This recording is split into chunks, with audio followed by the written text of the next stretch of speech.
Aspal bermasalah, sirkuit Mandalika beresiko untuk MotoGP. Sebelum kita lanjut, jangan lupa subscribe agar mendapat informasi yang terbaru.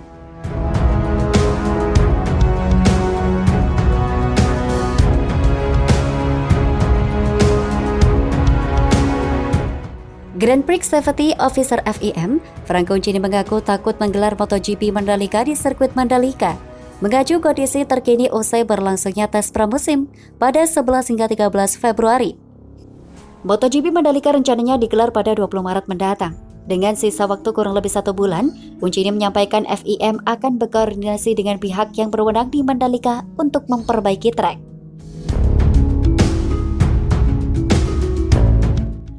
Kami menyelesaikan tes tanpa masalah apapun, tapi kami takut untuk menggelar Grand Prix dengan kondisi seperti ini. Kami sedang berkomunikasi dengan pihak terkait dan kami sudah memberi pemahaman tentang masalahnya. Kami akan mencari solusi untuk menggelar Grand Prix dengan aman dan tenang, kata Uncini dilansir dari GP1. Mark Hagas sebagai arsitek yang melakukan supervisi pembangunan sirkuit akan bertanggung jawab dalam pekerjaan ini. Begitu juga Jarno Savali selaku teknisi. Keduanya sudah bekerja sama memperbaiki sirkuit Sepang seperti bermasalah dengan permukaan air. Kami masih butuh beberapa hari. Memang benar ada batu yang berasal dari aspal yang lepas, tapi situasi ini di luar kendali karena ada beberapa bagian yang lebih rusak dari lainnya. Masalah paling besar adalah tikungan 1, 5, dan terakhir. Dalam kondisi dekat, kami akan segera mencari solusi. Di sisi lain, Carlos Ezpeleta selaku Chief Sporting Officer Dornasport menilai kondisi trek sirkuit Mandalika yang masih kotor bukan permasalahan besar. Carlos Ezpeleta menganggap kondisi trek sirkuit Mandalika seiring berjalannya waktu terus membaik. Hal itu dibuktikan dengan waktu lap para pembalap. Kondisi secara keseluruhan sangat baik. Terkait kondisi trek sirkuit Mandalika kotor itu bukan masalah besar. Hal itu mudah ditangani, kata Carlos Ezpeleta dalam video yang diterima Kompas.com.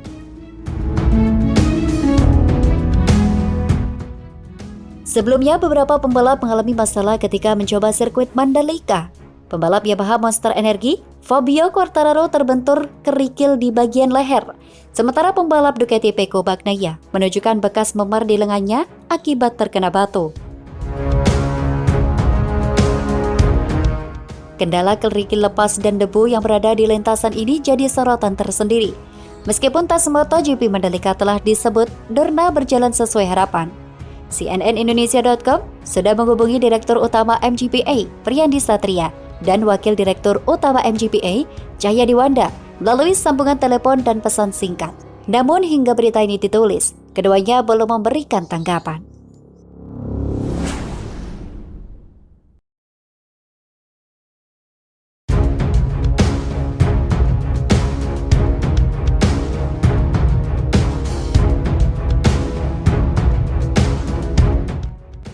Kursi tribun sirkuit Mandalika sudah siap dipasang.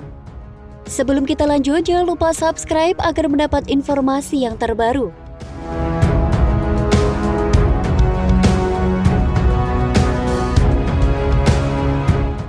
Kendati telah beroperasi dalam lintasan utama berupa 17 tikungan, namun sejumlah pekerjaan pembangunan fasilitas penunjang terus dilakukan di sirkuit internasional Jalan Raya Mandalika, Desa Kuta, Kecamatan Pujut, Kabupaten Lombok Tengah, Nusa Tenggara Barat. Perbaikan itu dilakukan di dalam dan di luar sirkuit.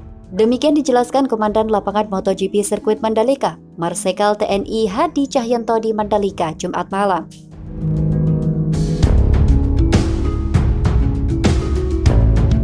Pembangunan terus dikerjakan seperti VIP Village, Premium Grandstand, dan Standar Grandstand. Sarana prasarana di lintasan utama dan perangkat elektronik lomba semuanya sudah siap, termasuk pembenahan ban pembatas di lintasan untuk keselamatan para pembalap karena MotoGP punya karakter berbeda dengan lomba WSBK, kata mantan Panglima TNI ini.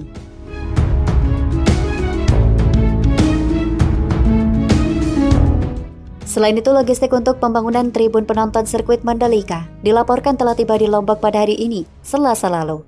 Logistik itu berupa besi konstruksi tribun penonton yang akan diperluas. Selain itu, kursi warna-warni tribun penonton sudah mendarat di Mandalika dengan selamat. Kini tinggal menunggu pemasangan kursi tribun.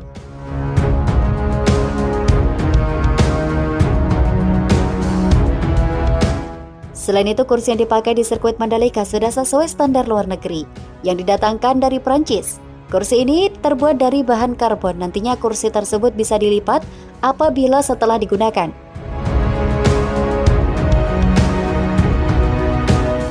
Pembangunan tribun penonton misalnya dikerjakan oleh kontraktor utama PT PP. Bangunan VIP Village berkapasitas 2.400 penonton ini bersisian dengan garasi tim balap. VIP Village ini menurut Direktur Utama Mandalika Grand Prix Association, Priyandi Satria, adalah bagian dari 11 zona tribun penonton dan mampu menampung hingga 193.000 penonton.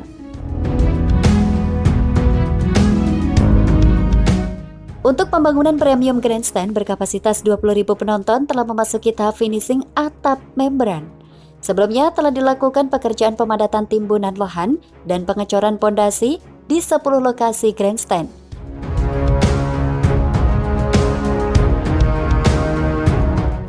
Informasi itu dibenarkan langsung oleh Kepala Kepolisian Resort Lombok Barat, Ajun Kombes Wirasto Adinugroho. Dalam keterangan resminya, ia menjelaskan bahwa logistik kelengkapan sirkuit Mandalika tiba melalui jalur laut. Logistik ini dimuat menggunakan KMP, kapal motor penumpang, Tunu Pramata dari wilayah Ketapang, ujar Wirasto seperti dikutip Tempo dari situs berita Antara.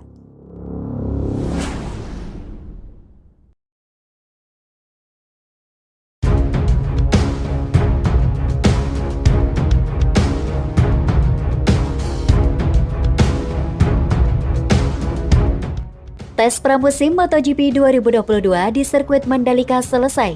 Ini PR dari Dorna Sport. Sebelum kita lanjut, jangan lupa subscribe agar mendapat informasi yang terbaru.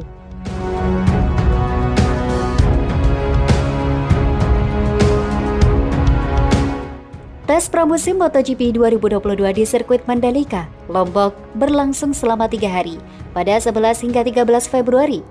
Usai tes rampung digelar, Dorna Sport punya pekerjaan rumah untuk pihak penyelenggara, yaitu soal kebersihan lintasan.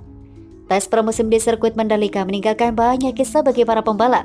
Karena ini wajar, sirkuit Mandalika ini baru bagi semua pembalap. Salah satu kisah yang kerap diangkat dari tes pramusim MotoGP 2022 di sirkuit Mandalika, yaitu kebersihan lintasan. Para pembalap menyoroti kotornya lintasan terutama pada hari pertama.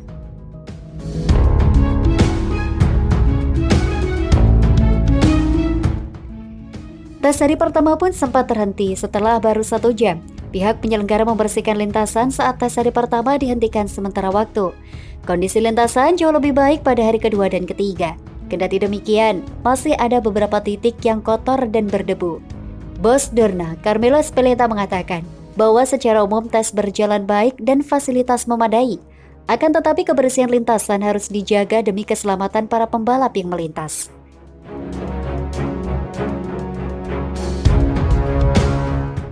Kami bersyukur bisa hadir kembali ke Indonesia karena antusiasme negeri ini terhadap MotoGP luar biasa.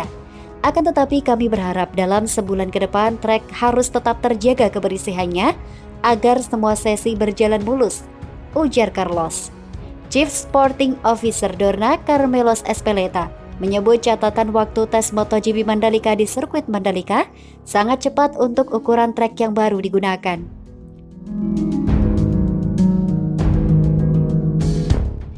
Kami punya kalender MotoGP di sini dan catatan waktunya sangat cepat. Kami senang berada di sini dan terima kasih kepada MGPA dan ITDC, kata Espeleta dalam rilis resmi pada Minggu 13 Februari. Per minggu pukul 12:56 Vita, catatan waktu terbaik masih dipegang oleh Paul Espargaro dengan catatan 1 menit 31,6 detik. Adapun kecepatan tertinggi dimiliki Johan Zarco dengan 314,8 km per jam. Sementara itu, tes pramusim MotoGP 2022 di sirkuit Mandalika hari ketiga berakhir manis untuk pembalap Repsol Honda, Paul Espargaro. Bagaimana tidak, Paul menjadi pembalap tercepat sejak awal hingga tes hari ketiga usai. Ini tentu menjadi modal bagus bagi Paul untuk menyambut balapan pertama musim depan, MotoGP Qatar 2022. Sekedar informasi, balapan itu akan berlangsung di sirkuit Losail. Ini tentu menjadi modal bagus bagi Paul untuk menyambut balapan pertama musim depan, MotoGP Qatar 2022. Sekedar informasi, Balapan itu akan berlangsung di sirkuit Losail Qatar 6 Maret 2022.